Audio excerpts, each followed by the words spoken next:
Ya, ini suatu hal yang bersyukur pada Allah Subhanahu wa taala, dipertemukan.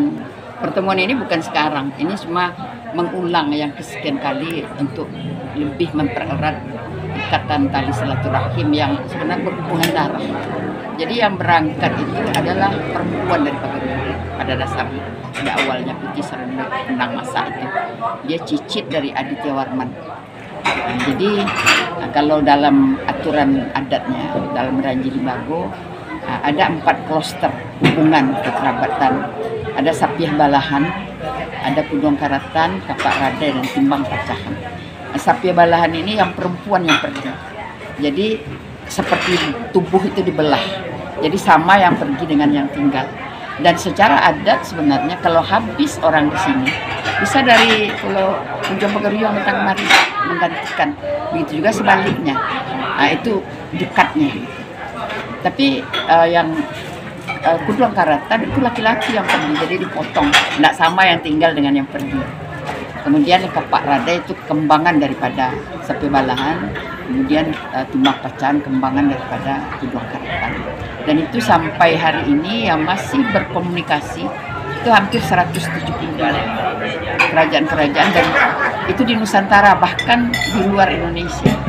Ada di Thailand, ada di Filipina, di Brunei, Malaysia, dan mereka masih berkomunikasi. Dan yang terbaru itu dari Thailand yang menemui Bundo.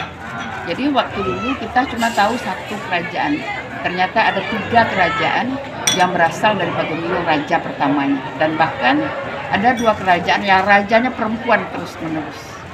Gitu. Nah, cuma kita selama ini kadang-kadang enggak punya informasi, ada informasi tapi tidak jelas, dan sekarang dijelaskan dan mereka membawa silsilah ranjinya. Mengapa baru sekarang yang terbuka? Sebenarnya baru sekarang itu dipertemukan. Cerita itu kalau Bundo udah tahu dari dulu, sebab ada di Selendong Bulan ini ada Ranji Limbago namanya. Ranji Limbago itu bagaimana struktur dari kerajaan Pagaruyung itu, dan kemana-mana dia mengirim itu ada tertulis di situ sampai nama-nama negeri, nama siapa yang pergi. Nah, jadi cuma itu tidak dibuka, hanya karena kita sendiri. Tapi sekarang Bundo mulai mencoba membukanya kembali, sehingga didorong juga oleh waktu festival keraton yang diadakan di Tanah Datar. Ternyata dari 43 kerajaan yang menghadiri festival keraton dan juga penobatan Tuanku, itu hampir sebagian besar itu mengaku bahwa dia neneknya dulu dari Pagaruyung. Sebagian tadi kan sudah diwilayahkan oleh daulat, itu yang mengislamkan Goa, Bone, Talo, Sopeng dulu dari Pagaruyung. Jadi nenek moyang kita itu sebenarnya orang kan hanya tahu Wali Songo. Ini lebih dulu dari Wali Songo, dan itu menyebarkan Islam di Nusantara. Itu tidak pernah dibuka.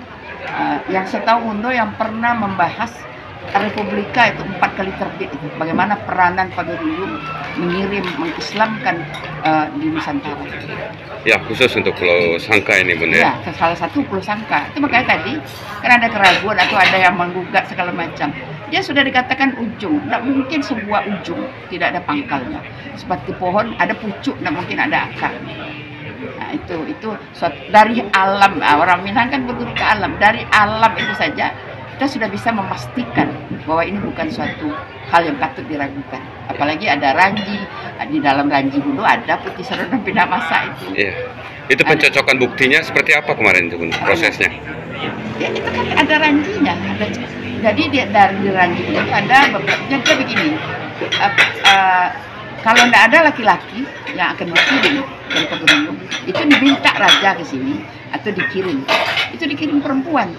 Dan rata-rata perempuan yang dikirim itu bukan jadi raja, jadi istri raja. Jadi ada ke Perak, itu Putih Awan Tersingit namanya, sangat cantik sekali. Kemudian Putih Selaras Pinang Masa, itu dia hampir sama, dia adik kakak sama Serunduk itu. Serunduk Pinang Masa itu, dia Pinang Masa itu wajahnya itu cemerlang. Jadi menurut cerita dia sangat cantik. Awan Tersingit itu sangat cantik, dan ini sangat cantik. Kemudian ada Intan Jori. Ada Putih Linggu, itu yang pergi-pergi. Jadi ada 5 yang sangat yang kita ketahui betul sejarah panjangnya. Ini berapa lama nih waktu prosesnya ini Bunda sampai? Oh, kalau itu awal abad ke-15.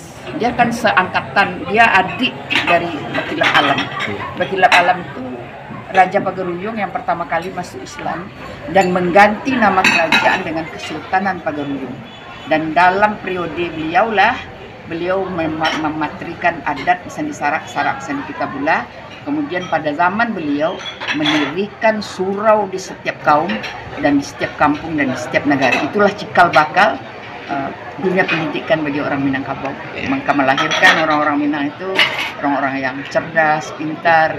Ya, sekarang kan sudah ada silaturahmi lanjutan itu Bunda. Dari kedepannya harapan seperti apa yang diharapkan? Ya, kalau kita sudah bersilaturahmi dan saling mengenal, saling menyayangi, banyak yang bisa kita kerjakan untuk membangun, terutama tentu keluarga kita, dan membangun negeri dan membangun bangsa kita. Terima kasih.